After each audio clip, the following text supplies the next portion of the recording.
কেন ভাই? আরে না না দিদি, তোমাকে টাকা দিতে হবে না। টাকা দিতে হবে না কেন?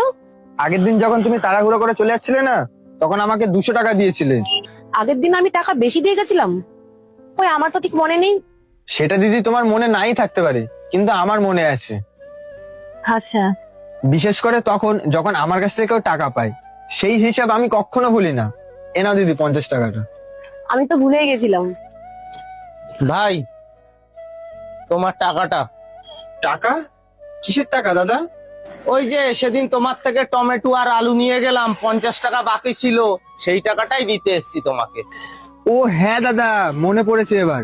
আসলে কি বলতো ভাই, এই ওয়েদারের জন্য জ্বর এসে গেছিল, ওর জন্য আসতে পারিনি টাকাটা দিতে। এ নাও তোমার টাকাটা ধরো। হ্যাঁ দাদা, আপনি মনে করে দিয়ে গেছেন, এটাই যথেষ্ট। আমি কিছু মনে করিনি। ঠিক আছে ভাই, তাইলে আজকে আসি। আর তোমাকে থ্যাঙ্কস সেদিন হেল্পটা করার জন্য। এ নাও দিদি টাকাটা। বাহ ভাই, তুমি তো আজব মানুষ। আমি তোমার কাছে টাকা পেতাম, তুমি সেটা মনে রেখেছো, আর তুমি যার কাছে টাকা পেতে তুমি সেটা ভুলে গেছো। ওই ছেলেটাকে তুমি চেনো না, তাও তোমাকে বাকিতে দিয়ে দিয়েছো।